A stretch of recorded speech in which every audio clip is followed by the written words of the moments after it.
Olá, pessoal! Nós iremos trabalhar nessa semana com as páginas 9, 10, 11, 13, 14, 16 e 18 do caderno de atividades de História, o nosso encarte. Iremos trabalhar a unidade 2, quando o Brasil era de Portugal, e a unidade 3, o Brasil independente, nasce uma nação. Então, nós iremos trabalhar da seguinte maneira, iremos fazer uma revisão de conteúdo. Vamos lá? Então, quando o Brasil era de Portugal, Império Marítimo. Aqui mostra as imagens para observarmos, e essas imagens elas foram ampliadas e retiradas de um mapa antigo do Brasil, bem antigo mesmo. E ela mostra detalhes do que acontecia nessa época, em 1556. Muito bem. O que pode ser observado nesta imagem? O que você observa nesta imagem? Nesta imagem 1, né? E fazendo o quê? O que você observa e fazendo o quê? São os índios, exatamente. Na imagem 1, em destaque, nós observamos os índios. Muito bem. Já dei a resposta da primeira, né? Agora, na imagem 2. Se na imagem 1 a gente observou os índios ali trabalhando, não vou dizer no quê, porque depois vem uma pergunta sobre isso, e vocês vão ter que responder. Na imagem 2, quem que aparece ali também, junto com os índios? Você vai colocar ali, vai escrever, certo? Na letra C, as imagens retratam uma prática durante o século XVI. Que prática é essa? Vocês podem observar ali que os índios eles estão trabalhando, né? Eles estão trabalhando. E como era o nome desse tipo de trabalho que o índio fazia nessa época a comando dos portugueses? Fácil, né? Então, depois vocês vão responder. Muito bem. Então, vamos continuar. Número 2. Assinala as afirmações corretas sobre as capitanias hereditárias. Lembra que falamos sobre as capitanias? Se vocês precisarem, deem uma olhada lá no livro de história de vocês e vejam como eram as capitanias, como elas surgiram, quais eram os objetivos dela, por que os portugueses criaram essas capitanias. Volta lá e depois vem responder. Então, uma das razões para a criação das capitanias hereditárias foi garantir a posse das terras que os portugueses encontraram na América. Então, será que essa resposta está correta? Então, segundo, o principal objetivo da criação das capitanias era enriquecer os habitantes da colônia com a ajuda da metrópole. Lembra da relação aqui? Metrópole era Portugal, certo? E colônia era o Brasil. Será que a intenção era de enriquecer as pessoas que aqui moravam? E com a ajuda de Portugal ainda? Pensem bem se essa resposta está correta.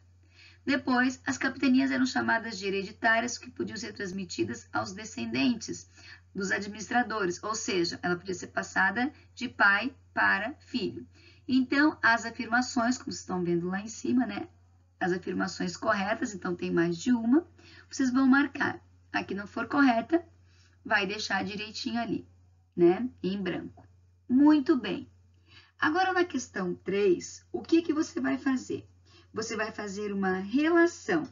Você vai observar a palavra que estiver escrita na letra A, B, C, D, E, F ou G. E em seguida, você vai achar a frase correspondente. Atenção! Aconselho a ler todas as frases primeiro, ok? Então, vamos lá. Então, agora ali a primeira frase. Nobre português, a quem a metrópole doava faixas de terra no início da colonização portuguesa na América. Quem eram essas pessoas que recebiam os lotes das capitanias hereditárias? Eram os donatários, né? Ou seja, os donos das terras. Então, aqui você vai colocar A letra D, certo? Muito bem. Ó, a professora já deu a dica da primeira questão, da primeira frase. Depois, qual era o sistema criado com o objetivo de garantir a posse da colônia após o fracasso do sistema de capitanias? Então, você vai olhar lá, vai lembrar o que você estudou, o que estava no livro e vai responder também. Portugal, terra natal dos donatários e para onde eram enviadas as riquezas encontradas na colônia. Muito bem. Padre missionário que tinha o objetivo de catequizar os indígenas. Faixas de terra concedidas pelo rei de Portugal a nobres portugueses. Qual era o nome que era dado? Muito bem. Pessoa encarregada de administrar e garantir o desenvolvimento da colônia após o fracasso do sistema de capitanias. E o conjunto de terras ocupadas por portugueses na América. Qual era o nome que recebia? Certo? A sociedade colonial. O que você vai fazer aqui? Você vai ler esse texto abaixo, né, que fala sobre a sociedade colonial, e depois você vai responder as questões que seguem, ok?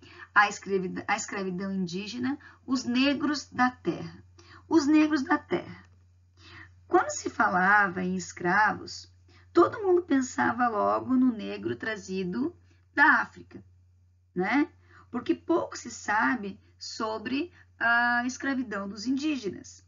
Na realidade, os primeiros escravos do Brasil foram os indígenas, também chamados de negros da terra, ou gentil da terra, também é chamado assim.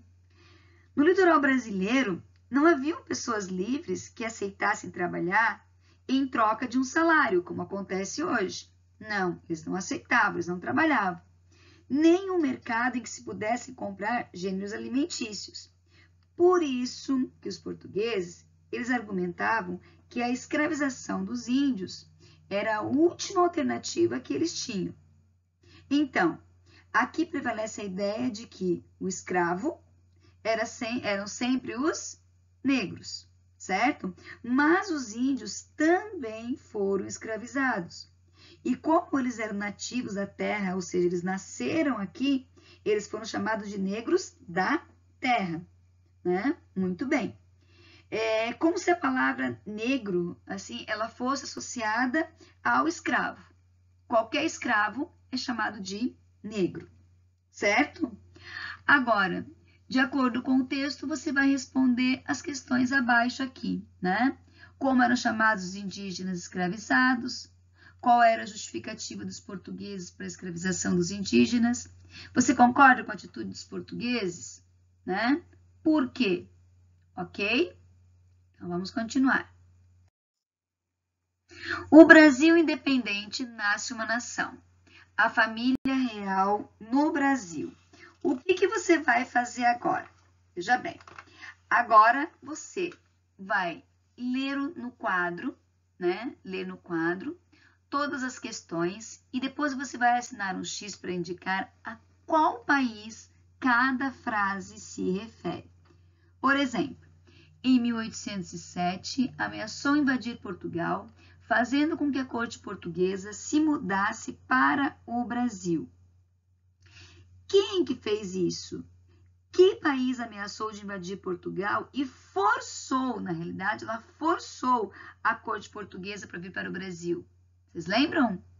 Foi a França. Muito bem, foi a França, certo? Esse primeiro a professora Denise já respondeu para vocês.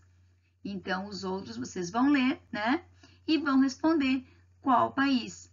Após a industrialização, estabeleceu um comércio vantajoso com Portugal. Comprava matérias-primas e vendia produtos manufaturados. Quem fazia isso? Portugal, Inglaterra ou França? Chegou no início do século XIX, enfraquecido e dependente economicamente da riqueza vinda de suas colônias e dos produtos manufaturados importados de outros países. Qual foi o país?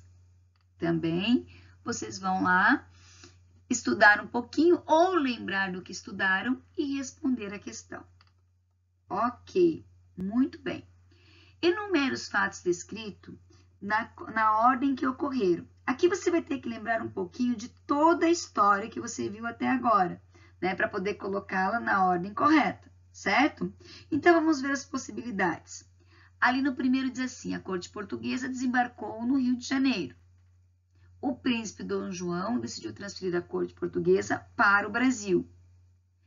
Portugal foi ameaçado de invasão. A corte portuguesa chegou a Salvador. Observe que está fora de ordem. O que você vai fazer aí é colocar na ordem, né? Pode ser com os números, como dizer, numere, né? Com os números 1, 2, 3 e 4, certo? Ok.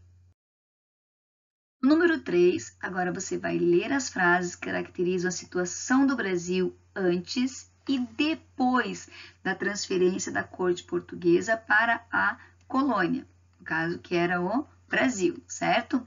Em seguida, classifique-as de acordo com a legenda. Você vai botar a letra A para o que for antes da transferência da família real portuguesa para a América.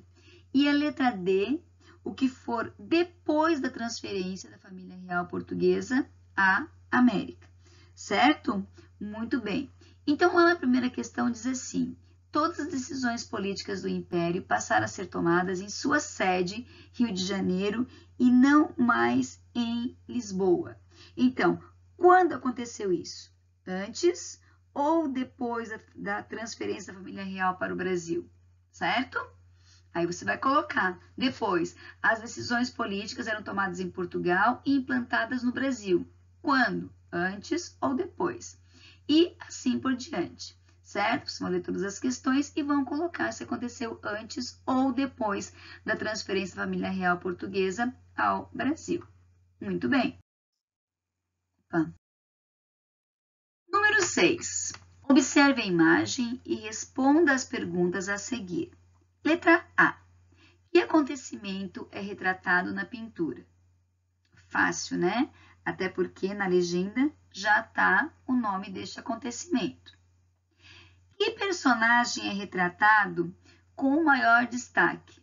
Nós sabemos quem proclamou a independência do Brasil, né? Então é só escrever o nome dele ali embaixo. Na sua opinião, o artista procurou retratar o evento com algo positivo ou negativo? Por quê? Então vejam, o que vocês acham? As pessoas aqui parecem estar tristes, felizes, elas parecem estar comemorando, desanimadas. Qual foi o evento? Será que esse evento ele deu tristeza para o Brasil ou deixou as pessoas felizes? Tá? Vocês vão responder com as palavras de vocês, certo? Então, número 8. Assinale as frases sobre a primeira Constituição do Brasil. Vocês sabem que Constituição é o conjunto de leis, exatamente, né? Não pode esquecer disso, até hoje existe a Constituição. Sempre que vocês ouvirem falar em Constituição, é um conjunto de leis que regem um país. Muito bem. Então, aqui vocês vão assinalar as frases corretas sobre a primeira Constituição do Brasil, ou seja, o primeiro conjunto de leis que existiram no Brasil. Então, vamos lá. Toda a população brasileira conquistou o direito à cidadania política, ou seja, o direito de eleger seus representantes. Será que lá no início, nessa primeira Constituição, todo mundo podia votar? Todos tinham direito de votar? Então, é isso que você vai responder, tá? É isso que você vai assinalar ou não. Apenas homens livres, maiores de 25 anos, com renda mínima de 100 mil reais por ano, podiam exercer a cidadania e eleger seus representantes. Será que era isso que acontecia? Estavam excluídos do direito ao voto, quer dizer, não podiam votar as mulheres e os cidadãos com renda menor do que 100 mil reais. 100 mil reais, vocês sabem que é o dinheiro, era o dinheiro da época, né? Hoje, nós temos o real, né? O real. As pessoas escravizadas podiam votar e eram consideradas cidadãs, quer dizer, todas tinham os mesmos direitos. Bom, é só vocês olharem de novo lá no livro de vocês, lembrarem das questões e responderem corretamente, certo? Muito bem. Então, Leia o trecho da Constituição do Império do Brasil, escrita original de 1824, e depois responda à pergunta. Então, vamos lá. Artigo 98. O poder moderador é a chave de toda organização política e é delegado privativamente ao imperador como chefe supremo da nação e seu primeiro representante. Artigo 101. O imperador exerce o poder moderador. Artigo 116. O senhor Dom Pedro I, por unânime aclamação dos povos, atual imperador constitucional e defensor perpétuo, imperará sempre no Brasil. Então, vejam bem, nós temos um trecho aqui da Constituição do Império do Brasil com a escrita original, como nós vimos, né? Vocês conseguiram perceber como existem algumas palavras ali que nós não utilizamos mais hoje? Não foi escrito errado não, tá, gente? É que na época essas palavras se escreviam assim, como por exemplo, deixa eu ver aqui, organização com S, né? Organização não é com S, organização é com Z, né? Política sem acento, o que mais? Brasil com Z, tinha uma palavra, constitucional com 2 T's, né? Realmente era assim mesmo que se escrevia nessa época. Aí, com todas as reformas ortográficas que foram acontecendo, foi mudando, unânime sem acento também, né? Foram mudando, as formas de escrever foram mudando. E até hoje vem mudando, né, gente? Até hoje vem mudando. Muito bem. E de acordo com o texto, qual era o cargo político mais importante do Império? E quem ocupava esse cargo? O que dizia o texto da Constituição sobre o tempo de permanência, ou seja, o tempo que o imperador ficava no poder? Então, essas questões aí, você vai ter que responder conforme o texto que você vai ler. Ok, gente? Então, por hoje é isso. Tá? Espero que vocês tenham entendido bem o conteúdo. Façam as atividades com bastante atenção. Caprichem na letra. E até a próxima aula, que vocês terão a correção deste conteúdo. Um beijo e até!